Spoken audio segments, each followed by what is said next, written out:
If the economy is really what's driving this election, then it's going to be voters like you that have to decide between two very different visions of what's going to help strengthen our middle class. You're going to have to make that decision. Let me be as straight as I can be about the choice of economic policies that you are going to face. And I'm going to start with the story that not every Republican, but most Republican candidates up and down the ticket are telling. And it goes something like this. And I think this is pretty fair, and if you don't, then you can look it up. So their basic story is America's working class, America's middle class, families like yours, have been victimized by a big, bloated federal government run by a bunch of left-wing elitists like me. And the government's taking your hard-earned tax dollars, and it's giving them to freeloaders and welfare cheats, and we're strangling business with endless regulations, and this federal government is letting immigrants and foreigners steal whatever jobs Obamacare hasn't killed yet. Look, I'm being serious here. I mean, that's the story that's been told. And I haven't, turned on Fox News or listened to conservative talk radio yet today, but I've turned them on enough over these past 7.5 years to know I'm not exaggerating in terms of their story. That's the story they tell. You can hear it from just about every member of Congress on the other side of the aisle. And instead of telling you what they're for, they've defined their economic agenda by what they're against, and that's mainly being against me. And their basic message is anti-government, anti-immigrant, anti-trade, and let's face it, it's anti-change. And look, a lot of people believe it.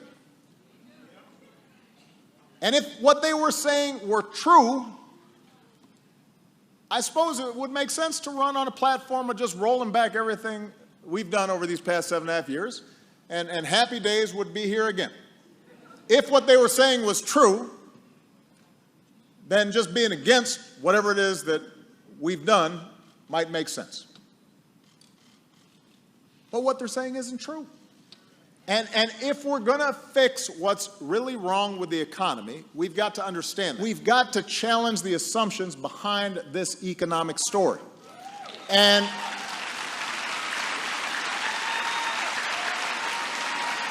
the reason is it has ended up dividing Americans who actually have common economic interests and should be working together for a better deal from the people who serve them. And it's made people cynical about government. And it's kept working families from pushing our political system to actually address our economic challenges in a realistic way. Good evening. I am running for President of the United States because it is too late for establishment politics and establishment economics. I'm running for president because our economy is rigged, because working people are working longer hours for lower wages, and almost all of the new wealth and income being created is going to the top 1%. I'm running for president because I'm going to create an economy that works for working families, not just billionaires. I'm running for president because we have a campaign finance system which is corrupt, where billionaires are spending hundreds of millions of dollars to buy candidates who will represent their interest rather than the middle class and working families. Families of all races and all backgrounds deserve higher wages. Families of all races and all backgrounds deserve quality health care and decent retirement savings. Every child in this country deserves an education that lets them dream bigger than the circumstances in which they're born. We just need a Congress that's willing to make it happen. We need a Congress that's willing to make it happen. So, look, here's my main point. The primary story that Republicans have been telling about the economy is not supported by the facts. It's just not.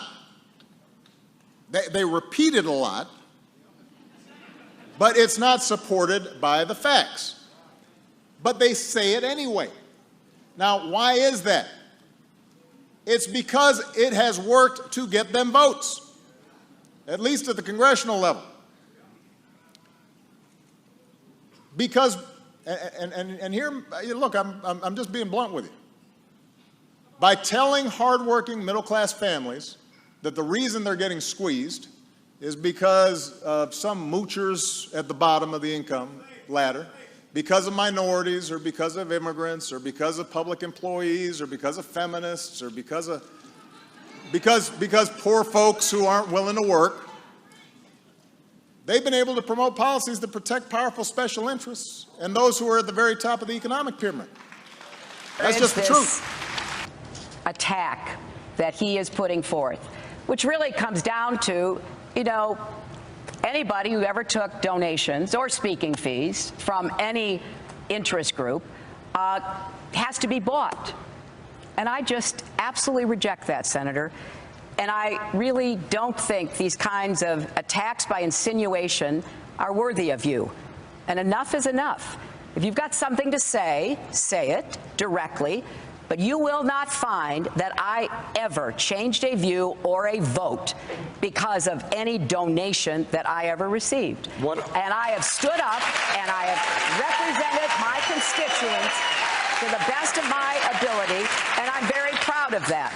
So I think it's time to end the very artful smear that you and your campaign have been carrying out in recent weeks. And let's talk about the issues.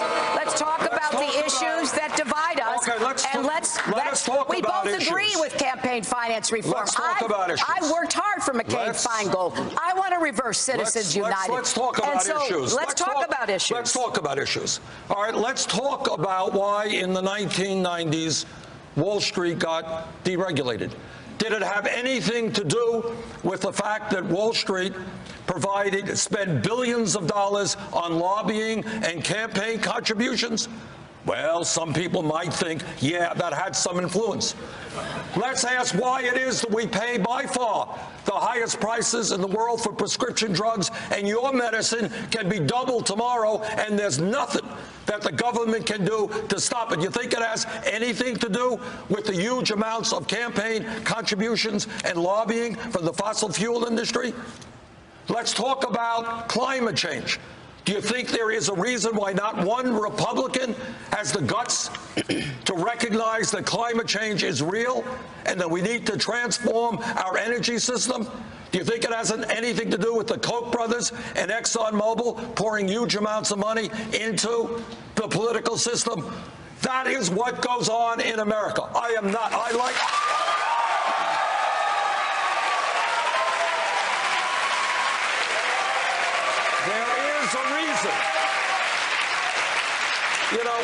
There is a reason why these people are putting huge amounts of money into our political system.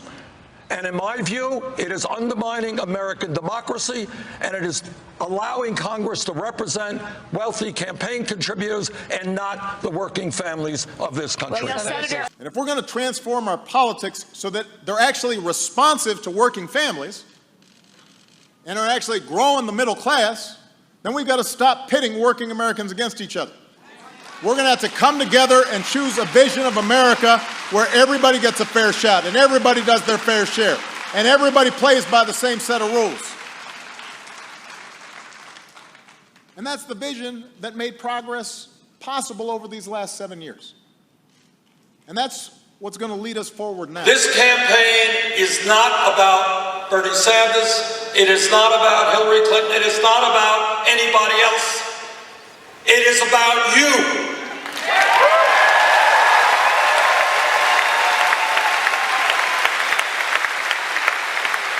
It is about putting together a grassroots movement of millions and millions of people who stand together and make it clear that we need fundamental changes in the economics and politics of this country so the government works for all of us and not a handful of wealthy campaign contributors.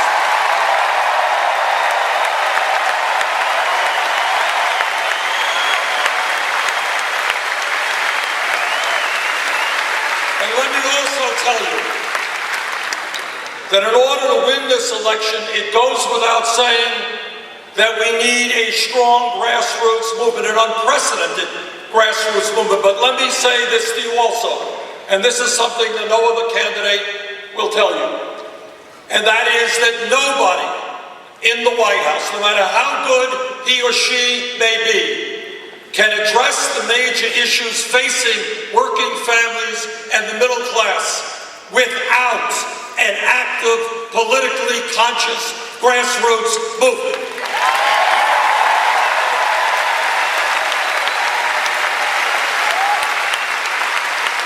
And the reason for that is not complicated.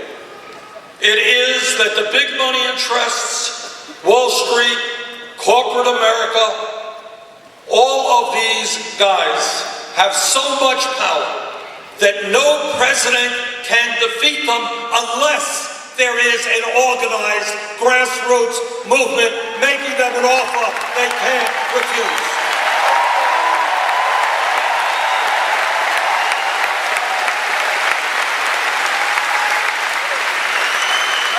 And that is what this campaign is about. What this campaign is about is creating a political revolution in America.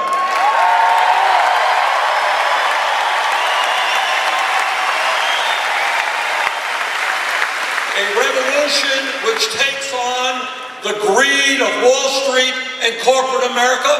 A revolution which takes on the reality that the Republican Party is essentially owned by big money interests, and too many Democrats are owned by big money interests.